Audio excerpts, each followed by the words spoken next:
Hello बच्चों, आज के हमारे इस क्लास में आप लोगों का स्वागत है और हम लेके आए हैं फिजिक्स का ऑब्जेक्टिव। तो चलते हैं हम अपनी ऑब्जेक्टिव की ओर।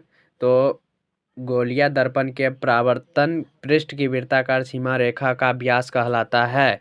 तो यह हो जाएगा गोलीय दर्पण का द्वारक। क्या हो जाएगा? गोलीय दर्पण का द्वारक। अगला क्वेश्चन है कि दंत विशेषज्ञ किस दर्पण का उपयोग मरीजों के दांतों का बड़ा प्रतिबिंब देखने के लिए करता है? तो यह हो जाएगा अवतल दर्पण। अगला क्वेश्चन है यदि किसी बिंब का प्रतिबिंब का आवर्धन ऋणात्मक है तो उस प्रतिबिंब की प्रकृति क्या होगी? तो यह हो जाएगा वास्तविक और उल्टा। अगला क्वेश्चन है निम्नलिखित में से कौन उत्तल दर्पण की फोकस दूरी है जिसकी वक्रता त्रिज्या 32 सेंटीमीटर है? तो यह हो जाएगा +16 सेंटीमीटर। अगला क्वेश्चन है परावर्तन के नियम से निर्धारित होता है तो आपतन कोण परावर्तन कोण के बराबर। अगला क्वेश्चन है हवा निर्वात में प्रकाश की चाल होती है। तो यह हो जाएगा 3 × 10⁸ मीटर प्रति सेकेंड। अगला क्वेश्चन है प्रकाश किस तरंग का उदाहरण है? तो यह हो जाएगा विद्युत चुम्बकीय तरंग। अगला क्वेश्चन है प्रकाश के परावर्तन के कितने नियम हैं? तो यह हो जाएगा 2। अगला क्वेश्चन है किस दर्पण में बड़ा प्रतिबिंब बनता है? तो यह हो जाएगा अवतल दर्पण। अगला क्वेश्चन है गोलीय दर्पण में फोकसांतर एवं वक्रता त्रिज्या के बीच का संबंध है। तो यह हो जाएगा F = R/2। अगला क्वेश्चन है सर्च लाइट का परावर्तक सतह होता है। तो यह हो जाएगा अवतल। अगला क्वेश्चन है दाढ़ी बनाने में कौन सा दर्पण उपयुक्त होता है? तो यह हो जाएगा अवतल दर्पण। अगला क्वेश्चन है दर्पण का सूत्र है तो यह हो जाएगा 1/v + 1/u = 1/f। अगला क्वेश्चन है किस दर्पण में केवल आभासी प्रतिबिंब बनेगा? तो यह हो जाएगा समतल तथा उत्तल। अगला क्वेश्चन है समतल दर्पण में प्रतिबिंब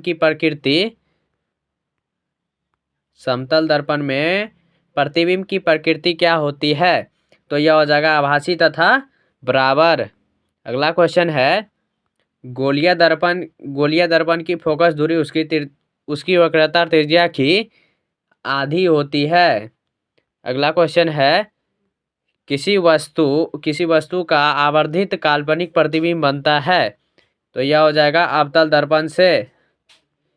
अगला क्वेश्चन है एक उत्तल दर्पण में बना प्रतिबिंब हमेशा होगा। तो यह हो जाएगा काल्पनिक और आश्रित। अगला क्वेश्चन है ईंट है तो यह हो जाएगा अपारदर्शी पदार्थ। अगला क्वेश्चन है हमारी आंखें जो देख सकती है वे वस्तुएं होती है। तो यह हो जाएगा दीप्त या प्रदीप्त। अगला क्वेश्चन है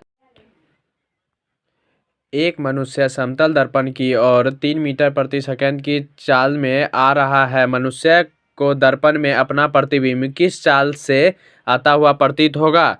तो यह हो जाएगा 6 मीटर प्रति सेकंड। अगला क्वेश्चन है समयुगी फोकस संभव है केवल? तो यह हो जाएगा अवतल दर्पण में ही केवल संभव है। अगला क्वेश्चन है एक उत्तल दर्पण की फोकस दूरी 20 सेंटीमीटर उसकी वक्रता त्रिज्या होगी। तो यह हो जाएगा 40 सेंटीमीटर। अगला क्वेश्चन है यदि किसी वस्तु को एक दर्पण के सामने निकट रखने पर प्रतिबिंब सीधा बने किंतु दूर रखने पर उल्टा प्रतिबिंब बने तो वह दर्पण होगा। तो यह हो जाएगा अवतल दर्पण। अगला क्वेश्चन है किसी दर्पण के सामने आप चाहे जितनी भी दूरी खड़े हो उसका आपका प्रतिबिंब सीधा ही बनता है, संभवतः दर्पण है। तो यह हो जाएगा समतल या उत्तल दर्पण। अगला क्वेश्चन है, यदि किसी वस्तु को एक दर्पण के सम्मुख किसी भी दूरी पर रखने से उस वस्तु की प्रतिबिंब सदैव सीधा और छोटा बनता है तो वह दर्पण होगा। तो यह हो जाएगा उत्तल दर्पण। अगला क्वेश्चन है, उत्तल दर्पण में प्रतिबिंब सदैव बनता है। उत्तल दर्पण में प्रतिबिंब सदैव बनता है तो यह हो जाएगा ध्रुव तथा फोकस के बीच। अगला क्वेश्चन है, किसी वस्तु को हम तभी देख पाते हैं जब वह वस्तु प्रकाश को परावर्तित करे। अगला क्वेश्चन है, किस दर्पण में वास्तविक प्रतिबिंब नहीं बन सकता है। तो यह हो जाएगा समतल दर्पण में। अगला क्वेश्चन है, अवतल दर्पण के फोकस से चलती किरणें परावर्तन के बाद प्रधान अक्ष से समांतर हो जाती है। अगला क्वेश्चन है, क्या समतल दर्पण में बने प्रतिबिंब को पर्दे पर उतार सकते हैं। तो यह हो जाएगा नहीं। अगला क्वेश्चन है, प्रकाश की एक किरण किसी समतल दर्पण पर 60 डिग्री का कोण बनाते हुए टकराती है तो उसका परावर्तन कोण होगा। तो यह हो जाएगा 30 डिग्री। अगला क्वेश्चन है, समतल दर्पण से किसी वस्तु का प्रतिबिंब है तो यह हो जाएगा आभासी बनता है। अगला क्वेश्चन है, किसी वस्तु का अवतल दर्पण द्वारा बना प्रतिबिंब आभासी सीधा तथा वस्तु से बड़ा पाया गया तो वस्तु की स्थिति कहाँ होनी चाहिए। तो यह हो जाएगा दर्पण के ध्रुव तथा मुख्य फोकस के बीच। अगला क्वेश्चन है, निम्नलिखित में किस दर्पण द्वारा किसी वस्तु का वास्तविक प्रतिबिंब मिल सकता है। तो यह हो जाएगा अवतल दर्पण द्वारा। अगला क्वेश्चन है, उत्तल दर्पण द्वारा प्रतिबिंब होता है तो यह हो जाएगा हमेशा सीधा। अगला क्वेश्चन है, अवतल दर्पण में आवर्धित काल्पनिक प्रतिबिंब बनाने के लिए वस्तु को कहाँ रखा जाता है। तो यह हो जाएगा फोकस के अंदर। अगला क्वेश्चन है, एक गोलीय दर्पण द्वारा बने प्रतिबिंब का आवर्धन ऋणात्मक हो तो प्राप्त प्रतिबिंब होता है उसका उल्टा। अगला क्वेश्चन है, साइड मिरर के रूप में उपयोग होता है तो साइड मिरर के रूप में उत्तल लेंस उपयोग होता है। अगला क्वेश्चन है, सोलर कुकर में व्यवहार किया जाता है तो यह हो जाएगा अवतल दर्पण का। अगला क्वेश्चन है, सर्च लाइट का परावर्तक सतह होता है तो यह हो जाएगा अवतल। अगला क्वेश्चन है, प्रकाश की किरणें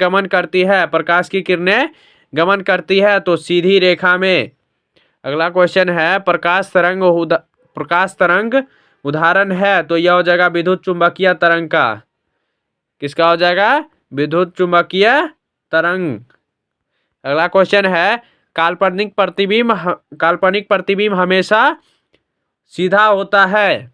अगला क्वेश्चन है, समतल दर्पण में प्रतिबिंब का आवर्धन होता है तो यह हो जाएगा 1 के बराबर। अगला क्वेश्चन है, उत्तल दर्पण में परावर्तक सतह पर लंबवत गिरती किरणें फोकस पर अपसारित हो तो लगती है। अगला क्वेश्चन है, गोलीय दर्पण में परावर्तन के नियम का पालन होता है। अगला क्वेश्चन है कि गोलीय दर्पण में दूरियों को सदा किस के सापेक्ष मानते हैं तो यह हो जाएगा ध्रुव के। अगला क्वेश्चन है, अनंत पर स्थित किसी बिंब का प्रतिबिंब अवतल दर्पण के फोकस पर बनता है उसका आवर्धन क्या होगा। तो यह हो जाएगा m बराबर 0। अगला क्वेश्चन है, मोटर गाड़ी के चालक के सामने लगा रहता है तो यह हो जाएगा उत्तल दर्पण। अगला क्वेश्चन है, किसी अवतल दर्पण द्वारा आभासी सीधा और आवर्धित प्रतिबिंब तब बनता है जब वस्तुबिंब की स्थिति होती है तो यह हो जाएगा दर्पण और ध्रुव और उसके फोकस के बीच। अगला क्वेश्चन है, एक अवतल दर्पण में वस्तु की स्थिति फोकस और ध्रुव के बीच हो तो प्राप्त प्रतिबिंब होगा। तो यह हो जाएगा आभासी, काल्पनिक और बड़ा। अगला क्वेश्चन है, अवतल दर्पण की फोकस दूरी उसकी वक्रता त्रिज्या की आधी होती है। अगला क्वेश्चन है, कहां पर स्थित होने से वस्तु का प्रतिबिंब अवतल दर्पण के फोकस पर बनता है। तो यह हो जाएगा अनंत पर। अगला क्वेश्चन है, निम्नलिखित में किसके द्वारा एक बिंदु स्रोत से समांतर किरण पुंज मिल सकता है। तो यह हो जाएगा अवतल दर्पण से। अगला क्वेश्चन है कि वस्तु से छोटा और आभासी प्रतिबिंब इसमें किस दर्पण से प्राप्त होता है। तो यह हो जाएगा उत्तल दर्पण से। अगला क्वेश्चन है, निम्नलिखित में किस दर्पण द्वारा किसी वस्तु का आभासी प्रतिबिंब प्राप्त किया जा सकता है। तो यह हो जाएगा तीनों प्रकार के दर्पणों में। अगला क्वेश्चन है, परावर्तन का कोण होता है। परावर्तन का कोण होता है तो यह हो जाएगा परावर्तित किरण और दर्पण के सतह पर खींचे गए अभिलंब के बीच का कोण। अगला क्वेश्चन है कि किसी शब्दकोश में दिए गए छोटे अक्षरों को पढ़ते समय आप कौन सा लेंस पसंद करेंगे। तो यह हो जाएगा 5 सेंटीमीटर फोकस दूरी, 5 सेंटीमीटर फोकस दूरी का उत्तल लेंस। अगला क्वेश्चन है, कौन सा लेंस अपसारी लेंस भी कहा जाता है। तो यह हो जाएगा अवतल लेंस। अगला क्वेश्चन है, उत्तल लेंस की फोकस दूरी 20 सेंटीमीटर है, लेंस की क्षमता होगी। तो यह हो जाएगा +5 डायोप्टर। अगला क्वेश्चन है, लेंस में मुख्य फोकस की संख्या कितनी होती है। तो यह हो जाएगा 2। अगला क्वेश्चन है, प्रकाश के परावर्तन के कितने नियम। तो प्रकाश के परावर्तन के 2 नियम। अगला क्वेश्चन है, किस लेंस के द्वारा सिर्फ काल्पनिक प्रतिबिंब बनता है। तो अवतल लेंस के द्वारा। अगला क्वेश्चन है, किसी माध्यम के अपवर्तनांक का मान होता है। तो यह हो जाएगा sin i बटा sin r। अगला क्वेश्चन है, अवतल लेंस में आवर्धन बराबर होता है। तो यह हो जाएगा v/u। अगला क्वेश्चन है, 2D क्षमता वाले लेंस का फोकसांतर होता है। तो यह हो जाएगा 50 सेंटीमीटर। अगला क्वेश्चन है, 1 मीटर फोकस दूरी वाले उत्तल लेंस की क्षमता होगी। तो यह हो जाएगा 1 डे। अगला क्वेश्चन है, एक उत्तल लेंस होता है तो यह हो जाएगा किनारों की अपेक्षा बीच में मोटा। अगला क्वेश्चन है, किसी बिंब का वास्तविक तथा समान आकार का प्रतिबिंब प्राप्त करने के लिए बिंब को उत्तल लेंस के सामने कहाँ रखेंगे। तो यह हो जाएगा फोकस दूरी की दुगनी दूरी पर। अगला क्वेश्चन है, निम्न में कौन सा पदार्थ लेंस बनाने के लिए प्रयुक्त नहीं किया जा सकता है। तो यह हो जाएगा मिट्टी। अगला क्वेश्चन है, 2 माध्यमों के सीमा पृष्ठ पर एक प्रकाश किरण लंबवत आपतित होती तो अपवर्तन कोण होगा। तो यह हो जाएगा 0 डिग्री। अगला क्वेश्चन है, यदि आपतन कोण तथा अपवर्तन कोण हो तो कोणीय विचलन होगा। तो यह हो जाएगा I-R। अगला क्वेश्चन है, जब प्रकाश की एक किरण 2 माध्यमों को अलग करने वाली सतह पर लंबवत पड़ती है तो वह बिना मुड़े सीधा निकल जाती है। अगला क्वेश्चन है, पानी से भरे बाल्टीन की गहराई कम मालूम पड़ने का कारण प्रकाश का अपवर्तन होता है।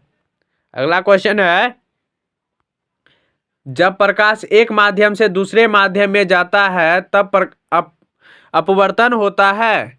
तो यह हो जाएगा जब प्रकाश की चाल में परिवर्तन होने के कारण, प्रकाश की चाल में परिवर्तन होने के कारण। अगला क्वेश्चन है, सघन माध्यम से विरल माध्यम, सघन माध्यम से विरल माध्यम में प्रवेश करने पर आपतन कोण तथा अपवर्तन कोण में क्या संबंध रहता है? तो यह हो जाएगा अपवर्तन कोण बड़ा होता है।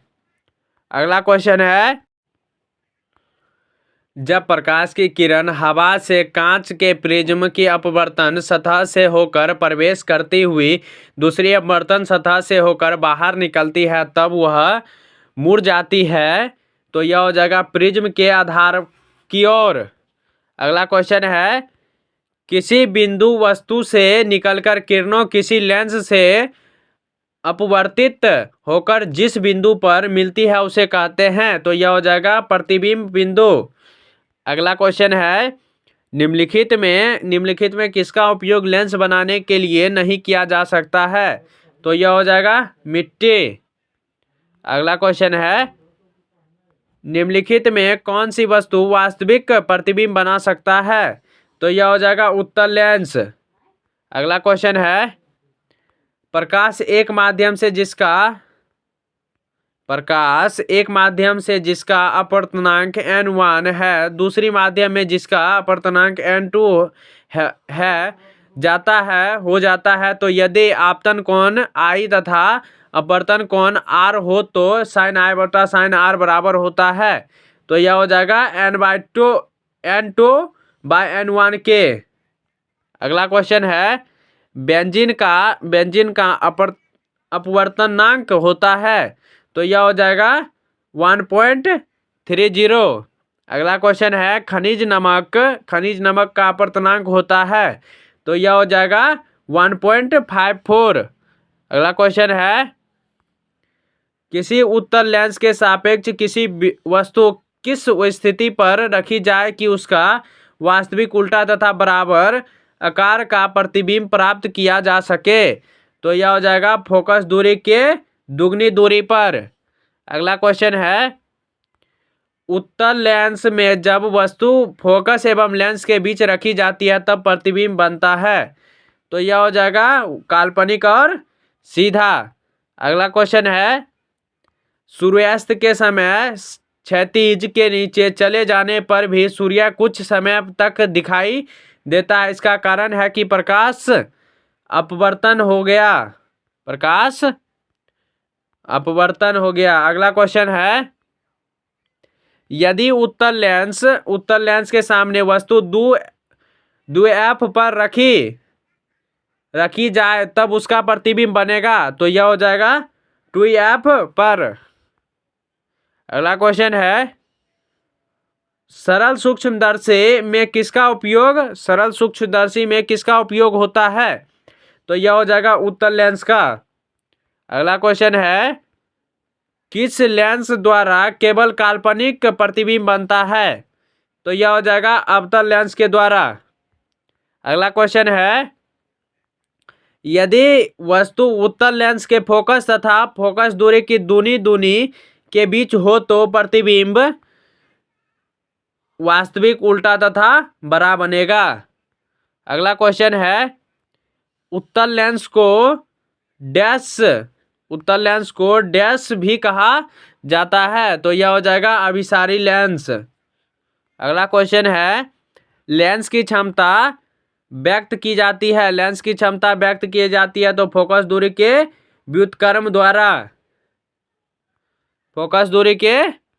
व्युत्क्रम द्वारा। अगला क्वेश्चन है, उत्तल लेंस द्वारा आवर्धित काल्पनिक प्रतिबिंब तब बनता है जब वस्तु रहती है तो फोकस और लेंस के बीच रहती है। अगला क्वेश्चन है, सघन माध्यम से विरल माध्यम में गमन करने पर आपतन कोण I और अपवर्तन कोण R में क्या संबंध होता है? तो यह हो जाएगा R < I। अगला क्वेश्चन है, प्रकाश की चाल सबसे अधिक होती है, तो यह हो जाएगा शून्य निर्वात में। अगला क्वेश्चन है, लाल और लाल और नीले वर्ण की किरणों के कांच की सतह पर वायु में आपतन कोण समान तथा कांच में अपवर्तन कोण क्रमशः R1 तथा R2 है, तब R1 ग्रेटर देन R2।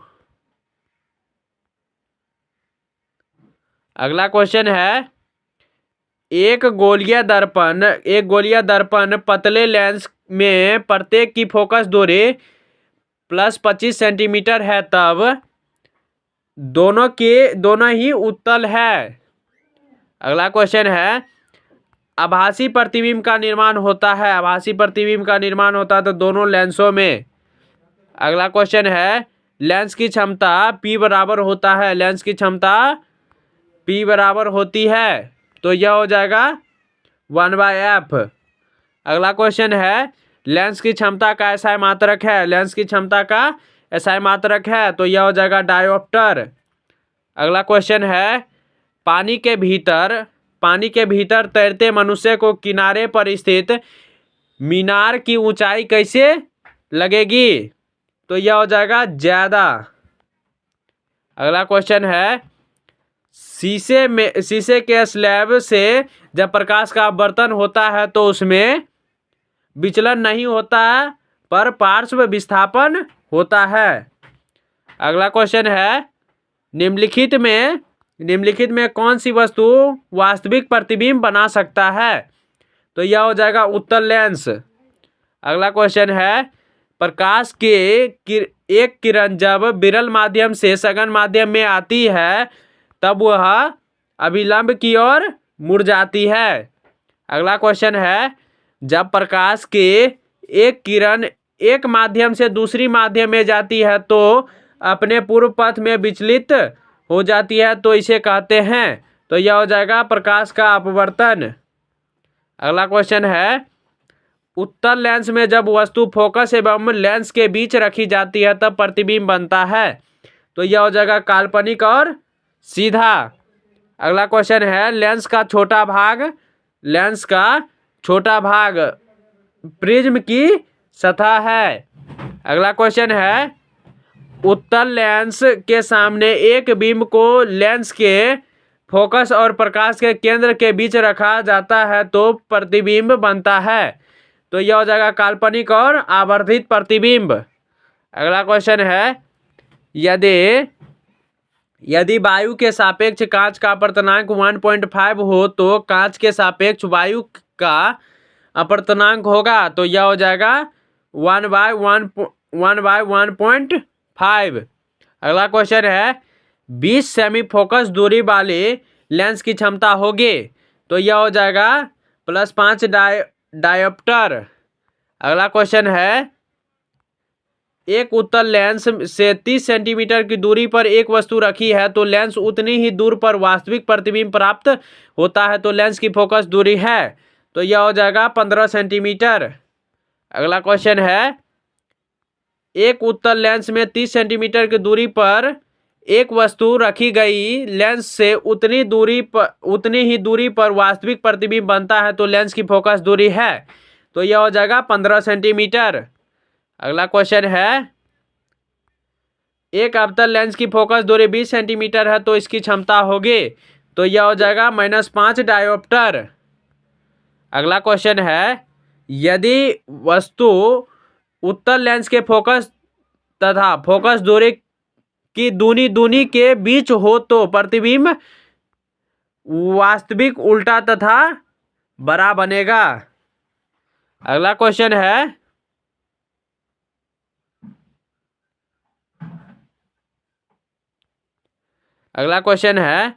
कि जब एक उत्तल लेंस से 20 सेंटीमीटर की दूरी पर वस्तु को रखा जाता है तो उस वस्तु का काल्पनिक प्रतिबिंब बनता है, तो लेंस की फोकस दूरी होनी चाहिए, तो यह हो जाएगा 20 सेंटीमीटर।